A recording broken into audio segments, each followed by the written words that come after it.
नमस्कार दोस्तों, स्मार्ट फाइनेंसली के इस ब्रांड न्यू वीडियो में आप सभी का स्वागत है। आज हम बात करने वाले हैं स्टॉक मार्केट के उस ब्लड बाथ के बारे में जो रुकने का नाम ही नहीं ले रहा है। खासकर मिड कैप और स्मॉल कैप स्टॉक्स में तो 50 से 60% तक की गिरावट देखने को मिल रही है। क्या यह गिरावट और भी ज़्यादा बढ़ेगी? क्या इन्वेस्टर को अपना पैसा निकाल लेना चाहिए या फिर यह एक बड़ा मौका है?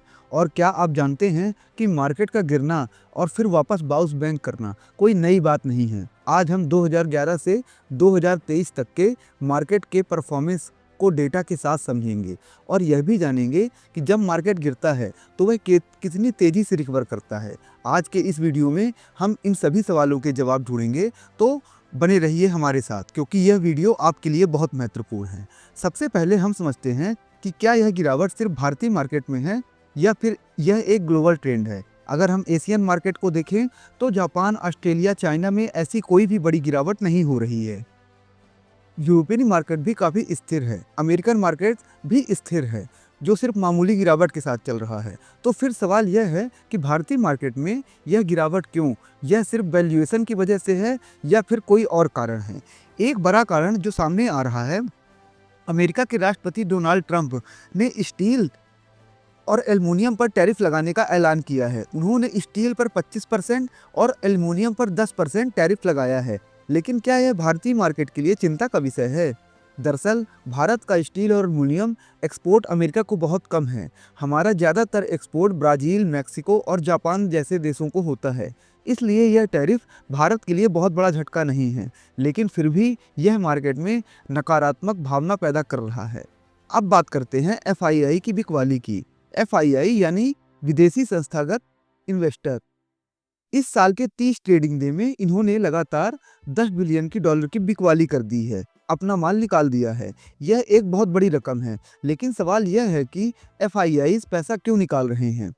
दरअसल अमेरिकी मार्केट में इंटरेस्ट रेट्स बढ़ रहे हैं और डॉलर मजबूत हो रहा है और रुपया लगातार कमजोर हो रहा है। इसलिए एफआईआई को भारत के मुकाबले अमेरिका में ज़्यादा रिटर्न दिख रहा है। यही वजह है कि वे भारतीय मार्केट से पैसा निकाल रहे हैं। और इसके कुछ और भी कारण हैं, क्योंकि भारतीय कंपनियों के कुछ क्वार्टर का रिजल्ट उतना खास नहीं आया। हमारी जीडीपी की ग्रोथ भी क्वार्टर की उतनी अच्छी नहीं आई। इसके कारण उनको यहाँ पे अभी उतना कॉन्फिडेंस नहीं दिख रहा, इसलिए वो लगातार कैश मार्केट में बिकवाली कर रहे हैं। वो ऑलरेडी जो इंडेक्स में फ्यूचर ऑप्शन है, फ्यूचर पोजीशंस हैं, वहाँ पे ऑलरेडी वो लो रेट में बैठे हुए हैं। अब आगे बात करते हैं वैल्यूएशन की। तो मार्केट में मिड कैप और स्मॉल कैप स्टॉक्स का वैल्यूएशन अभी भी ऊंचा है, जिससे गिरावट की गुंजाइश बनी हुई है। हालांकि लार्ज कैप का वैल्यूएशन फेयरली वैल्यूड में आ गया है, लेकिन इसका कारण यह नहीं कि गिरावट फिर भी हो सकती है, जब तक ग्लोबल ट्रेंड स्थिरताएं नहीं बनाती हैं। अब मार्केट क्रैश और रिकवरी का इतिहास अपन देखते हैं। तो 2011 से 2023 तक के मार्केट परफॉर्मेंस से 2011 में निफ्टी ने लगभग 24% की गिरावट देखी थी, लेकिन 2012 में यह 27% की बढ़ोतरी के साथ वापस आया। 2013 में मार्केट ने 7% की ग्रोथ दिखाई, लेकिन 2015 और 2016 में फिर से गिरावट देखने को मिला। 2016 में निफ्टी ने 3% की गिरावट दर्ज की, लेकिन 2017 में यह 29% बढ़ोतरी के साथ वापस आया। 2018 में मार्केट ने फिर से 3% की गिरावट देखी, लेकिन 2019-2020 में यह क्रमशः 12 और 15% की बढ़ोतरी के साथ रिकवर हुआ। 2021 में निफ्टी ने 24% की बढ़ोतरी दिखाई, लेकिन 2022 में यह 4% की गिरावट के साथ खत्म हुआ और फिर 2023 में मार्केट ने 8% की बढ़ोतरी दिखाई और वर्तमान अभी आपके सामने है। तो अब बात करते हैं मार्केट के क्रैश और रिकवरी ट्रेंड की। इतिहास गवाह है, जब भी मार्केट गिरता है वह हमेशा बाउंस बैक करता है। उदाहरण के लिए 2008 के ग्लोबल फाइनेंशियल क्राइसिस के दौरान निफ्टी 60% से ज़्यादा गिर गया था, लेकिन अगले 2 सालों में 100% से ज़्यादा बढ़ोतरी के साथ वापस आया। इसी तरह 2020 कोविड क्रैश के दौरान निफ्टी 40% से ज़्यादा गिरा था, लेकिन एक साल में 90% से ज़्यादा बढ़ोतरी के साथ वापस आया। तो दोस्तों, इससे आपको क्या समझ में आया? इससे यह कि मार्केट गिरता है तो उससे ज़्यादा रिकवरी देता है। मार्केट की ये जो साइकिल है, ये एक साइक्लिक होता है। जो आपने अभी तक समझा, तो यह आपको समझ में आया कि डेटा साफ तौर पर आपको दिखाता है कि मार्केट का गिरना और फिर वापस आना एक साइक्लिक प्रोसेस है। मार्केट इसी लेवल में बढ़ता है, वो एक समय ऊपर जाता है, फिर कुछ समय के लिए नीचे आता है। तो आपको इसमें ज़्यादा दिक्कत लेने की ज़रूरत नहीं है, बस आपको सही स्ट्रेटजी और सही फंड और सही पैरामीटर्स आपको पता होने चाहिए। अब हम आगे बढ़ते हैं तो वैल्यूएशन की बात करते हैं। निफ्टी 50 जो लार्ज कैप है, तो निफ्टी 50 का वैल्यूएशन 5 साल के औसत, यानी कि जो औसत पीई है 24.8। पीई क्या होता है, मैंने प्रीवियस वीडियो में बताया है। पीई होता है प्राइस टू अर्निंग रेशियो। जो आप एक शेयर दे दे रहे हैं, तो आप 20 रुपए, जैसे अभी 24 रुपए था औसत इसका, तो 24 रुपए दे रहे हैं 1 रुपए कमाने के लिए, जो अभी औसत है 5 साल का, जो अभी नीचे आ गया है 20.8 में, जो कि बेस्ट है यहाँ पे। यहाँ तक कि निफ्टी का फॉरवर्ड पीई रेशियो 20x के आसपास है, जो कि 5 साल के एवरेज से 7% डिस्काउंटेड में है। मतलब आपको 7% डिस्काउंट में मिल रहा है। यह सेगमेंट फेयरली वैल्यूड है, लेकिन गिरावट की गुंजाइश अभी भी है। अब मिड कैप की बात करते हैं, तो 5 साल का औसत वैल्यूएशन 30.8 है इसका, जबकि करंट वैल्यूएशन 36.4 है। यह अभी भी अच्छा खासा ऊंचा है, देखिए औसत वैल्यू से ऊंचा है। अब इसके बाद स्मॉल कैप की बात कर लेते हैं, तो इसका 5 साल का औसत वैल्यूएशन 25 है, जबकि करंट वैल्यूएशन इसका 20.98 है। यह अभी भी ऊंचा है, तो इसलिए इनमें अभी भी गिरावट हो सकती है।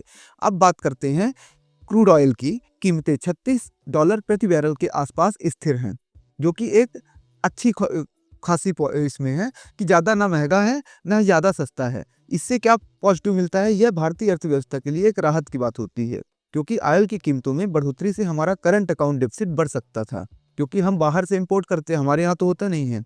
लेकिन दोस्तों, इन सभी चुनौतियों के बीच पॉजिटिव संकेत भी हैं। हमारे प्रधानमंत्री नरेंद्र मोदी जी जल्दी अमेरिका राष्ट्रपति से मिलने जा रहे हैं। इस मीटिंग में ट्रेड और डिफेंस डील पर चर्चा होगी। अगर यह मीटिंग सफल रहती है, तो यह भारतीय अर्थव्यवस्था के लिए एक बड़ा पॉजिटिव संकेत हो सकता है। एक यह भी कारण मानिए कि जिस हिसाब से अमेरिका के राष्ट्रपति डोनाल्ड ट्रंप है, वो लगातार टैरिफ लगा रहे हैं। उनका यह कहना है कि अमेरिका को जिस जिस देशों से ट्रेड डेफिसिट होता है, मतलब घाटे का व्यापार होता है, उन पे वह टैरिफ लगाएंगे। अब इसके दो कारण है। ये जो टैरिफ लगाने की बात हो रही है ना, ये सिर्फ धमकाने की बात होती है।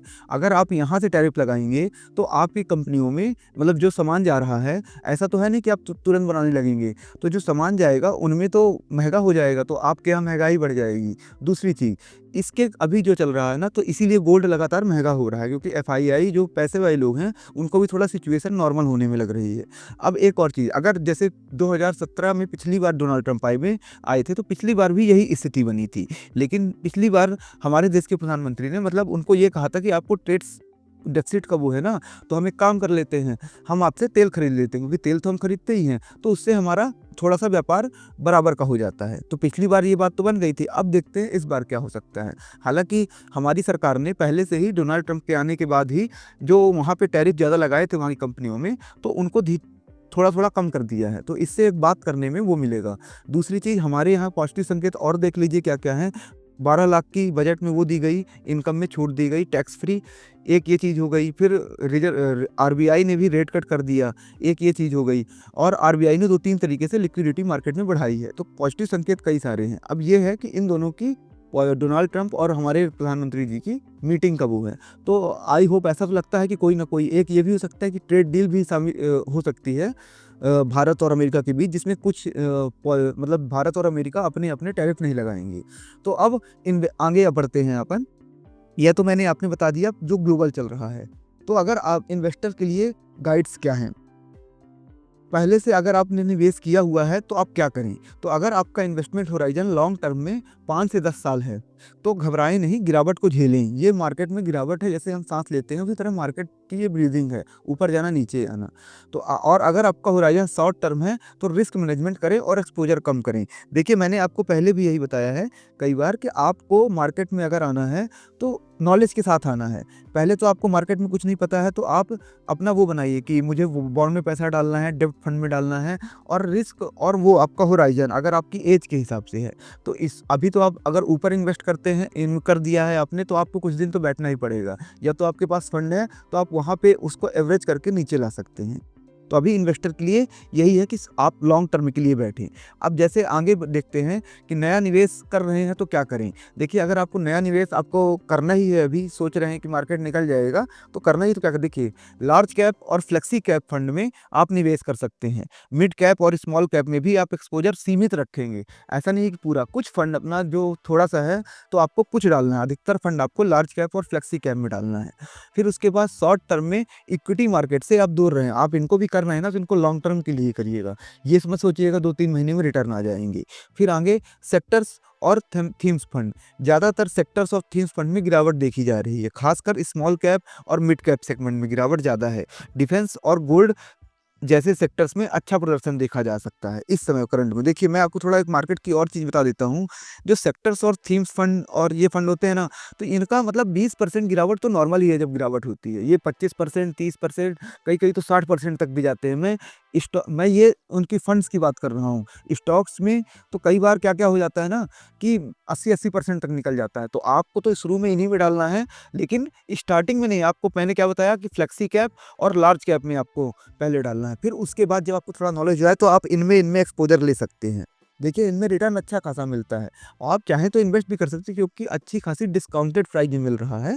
लेकिन फिर भी आपको अपने उसके अनुसार वो लेना पड़ेगा, मतलब एक्सपोज़र लेना पड़ेगा अपने रिस्क मैनेजमेंट के अनुसार। गोल्ड इस समय लगातार अच्छा कर रहा है, तो आप गोल्ड ईटीएफ में जा सकते हैं। क्यों गोल्ड कर रहा है अच्छा? क्योंकि देखिए, जब भी मार्केट में अनिश्चितता का माहौल होता है तो गोल्ड जाता ही है ऊपर, और गोल्ड लॉन्ग रन में तो ऊपर जाता ही है। लेकिन जैसे अभी आपको गोल्ड में करना है, हमने बताया है कि आप गोल्ड ईटीएफ कैसे मार्केट में बाई सेल कर सकते हैं। तो अभी जैसे हाई में है, तो अगर आपको जितना भी अमाउंट है उसका 10% 20% कर सकते हैं। तो अगर ऊपर चला गया तो प्रॉफिट बुक कर लीजिए, नीचे आ गया तो कुछ अपनी एवरेजिंग कर दीजिए। तो आप इस तरह अपने पोर्टफोलियो को डाइवर्सिफाई भी कर सकते हैं। अब देखिए, वैश्विक घटनाओं का प्रभाव क्या होगा मार्केट में। ट्रंप का टैरिफ मैंने पहले ही बता दिया कि स्टील और एल्युमिनियम पर टैरिफ लगाने से भारतीय बाजार पर ज़्यादा असर नहीं होगा, क्योंकि भारत को यूएस का एक्सपोर्ट कम ही है एक तरीके से। दूसरी चीज़, भारत कई एक तो कंजम्पशन इकोनॉमी है, दूसरा कई देशों पे एक्सपोर्ट करता है, तो इस पे ज़्यादा असर नहीं होगा। दूसरा, गोल्ड। ट्रंप के कारण अमेरिका और चीन के बीच तनाव के कारण गोल्ड में अच्छा रिटर्न मिल सकता है। ट्रंप तो पूरी दुनिया में ही टैरिफ लगाने की बात कर रहे हैं, तो इससे तो ग्लोबल इकोनॉमी में दिक्कत आ सकती है। तो गोल्ड तो और तेज़ी गति से बढ़ रहा है, आपको दिख भी रहा होगा। अब आगे क्या हो सकता है? देखिए, लार्ज कैप में वैल्यूएशन अट्रैक्टिव होने के कारण लार्ज कैप में रिकवरी की उम्मीद है, लेकिन ये उम्मीद ही है, कुछ भी हो सकता है। मिड कैप और स्मॉल कैप इन सेगमेंट में अभी और गिरावट आ सकती है, लेकिन वैल्यूएशन अभी भी अच्छा खासा ऊँचा है। ये ज़रूरी नहीं है कि वैल्यूएशन ऊँचा है, वैल्यूएशन तो कई समय से ऊँचा है, रिकवरी भी हो सकती है। अब वो आपको अपने अनुसार देखना है। एफआईआई की बिकवाली जारी रह सकती है, जिससे मार्केट में दबाव बना रहेगा। एफआईआई की बिकवाली का सबसे बड़ा रीज़न है, देखिए, पैसा कमज़ोर हो गया है अपना, भारतीय रुपया डॉलर के मुकाबले। अब जब उनकी करेंसी जो मूलधन है वही कमज़ोर हो रहा है, तो वो अपना पैसा किस लिए रोकेंगे? इसलिए वो बिकवाली कर रहे हैं। अगर हमारा पैसा मजबूत हो जाता है, हमारी कंपनियों के रिजल्ट अच्छे आते हैं, तो वो फिर आएँगे, क्योंकि उनको भारत से अच्छा देश तो कहीं मिलेगा ही नहीं, क्योंकि भारत अभी विकासशील देश है। हमारी इतनी ज़्यादा जनसंख्या है, हमको तो ग्रो ही होना है। हाँ, बस ये अभी शॉर्ट टर्म के लिए चल रहा है, तो इसमें आप घबराएँ नहीं। अब इन्वेस्टर्स के लिए क्या सलाह है? तो नए इन्वेस्टर के लिए इक्विटी म्यूचुअल फंड से अगर आपको आना ही है, तो शुरुआत करें किसमें? लार्ज कैप और फ्लेक्सी कैप फंड में निवेश करें। Mid cap, small cap, factor fact, thematic fund, इन सबसे दूर रहें। इन सब में अच्छी खासी नॉलेज की ज़रूरत है। तो आप पहले नॉलेज गेन करिए, कहीं से भी गेन कर सकते हैं, हमारे वीडियो आप वहाँ से भी गेन कर सकते हैं। फिर एक्सपीरियंस जो इन्वेस्टर हैं, स्टॉक्स में निवेश करते समय लार्ज कैप में ज़्यादा एक्सपोजर रखें, मिड कैप और स्मॉल कैप में एक्सपोजर सीमित रखें। इसमें थोड़ा अपना फंड सीमित रखें, क्योंकि ये फंड अभी भी अच्छी खासी वैल्यूएशन में है। फिर short term investors, equity market से दूर रहें, डेब्ट फंड या लिक्विड फंड में आप निवेश करें। अगर आपको 3 से 4 महीने, 5 से 6 महीने के लिए चाहिए, तो आप डेब्ट फंड या लिक्विड फंड या बॉन्ड में जा सकते हैं, जैसे एलटी गिल्ट बीज हो गया, लिक्विड बीज हो गया, तो आप इनमें जा सकते हैं। आई होप दोस्तों, तो ये आपको चीज़ें समझ में आई होगी। तो दोस्तों, अब निष्कर्ष की ओर बढ़ते हैं कि सबसे बड़ा सवाल यह है कि इन्वेस्टर को क्या करना चाहिए। अगर आपने पहले से ही इन्वेस्टमेंट किया है तो घबराएं नहीं। लॉन्ग टर्म के लिए इन्वेस्टमेंट किया हुआ पैसा सुरक्षित है। लेकिन अगर आप नए इन्वेस्टर हैं तो लार्ज कैप और फ्लेक्सी कैप फंड्स में इन्वेस्ट करें। मिड कैप और स्मॉल कैप में इन्वेस्टमेंट करने से पहले थोड़ा इंतजार करें, और हाँ, अपने पोर्टफोलियो को हमेशा डाइवर्सिफाई करके रखें। मार्केट में गिरावट का दौर चल रहा है, लेकिन यह शॉर्ट टर्म है। मैंने आपको पहले ही बताया, मार्केट हमेशा ऐसे ही चलता है। लॉन्ग टर्म इन्वेस्टर के लिए यह एक अच्छा मौका हो सकता है। निवेश करते समय रिस्क प्रोफाइल, इन्वेस्टमेंट होराइजन और डाइवर्सिफिकेशन का ध्यान रखें। शॉर्ट टर्म में मार्केट में उतार चढ़ाव जारी हो सकता है, लेकिन लॉन्ग टर्म में रिकवरी की उम्मीद है। देखिए दोस्तों, हमने इसीलिए हमेशा आपको प्रेफरेंस दी है। अब हम मेन चीज़ें बताएंगे, यहाँ तक जो रहेगा उसी को ये चीज़ें मिलेंगी कि आपको हमने हमेशा चाहिए, आपको म्यूचुअल फंड, ईटीएफ्स में सबसे बेस्ट तो ईटीएफ होते हैं, आपको इसमें इन्वेस्ट करना चाहिए। हमने जो लॉन्ग टर्म के लिए रखे हैं और जो स्विंग ट्रेडिंग के लिए रखे हैं। हमने ऑलरेडी सब बताए हुए हैं, आप कैसे गोल्ड में डाइवर्सिफाई रख सकते हैं, आप यूएस में पैसा लगा सकते हैं। तो आपको इस समय, कल मैंने ब्लैक रॉक का भी वीडियो बनाया था, देखिए मार्केट में जो इतनी वोलेटिलिटी है ये अब तो रहेगी ही, क्योंकि बड़े बड़े प्लेयर्स आ चुके हैं, एचएफटी हाई फ्रिक्वेंसी ट्रेडिंग स्टार्ट हो चुकी है यहाँ पे, तो ये तो रहेगी ही। हाँ, सबसे बड़ा एक पॉजिटिव पॉइंट ये है कि ब्लैक रॉक जब यहीं आ रहा है भारत में ही, और जियो के साथ मतलब वो करके टाइप करके अपना खुद का एक एएमसी ला रहा है, तो मार्केट को तो ऊपर जाना ही है, उनको दिख रहा है मार्केट ऊपर जाते हुए अगले 20-30 सालों में, तो वो तो जाएगा ही। तो बस आपको धैर्य बनाना है और मार्केट पे भरोसा रखना है और अपनी सही स्ट्रेटजी और उस पे अनुसार करके चलना है। आप मार्केट को टाइम नहीं कर सकते, ना ही मार्केट को आप परख सकते हैं। आप किसको, अपने पोर्टफोलियो को और अपने इन्वेस्टमेंट को देख सकते हैं। तो अपनी नॉलेज को लगातार बढ़ाइए और इन्वेस्टमेंट करके शॉर्ट टर्म से दूर रहिए, लॉन्ग टर्म में रहिए। शॉर्ट टर्म में करना है तो हमारी जाके स्ट्रेटजी सीखिए, कैसे स्विंग ट्रेडिंग करते हैं, कैसे लॉन्ग ट्रेडिंग मतलब लॉन्ग टर्म ट्रेडिंग करते हैं, फिर उसके बाद करिए। याद रखिएगा दोस्तों, जीवन में सही सलाह या तो आपका भाई देगा या तो स्मार्ट फाइनेंशियली चैनल। तो हमसे जुड़ जाइए दोस्तों। धन्यवाद दोस्तों।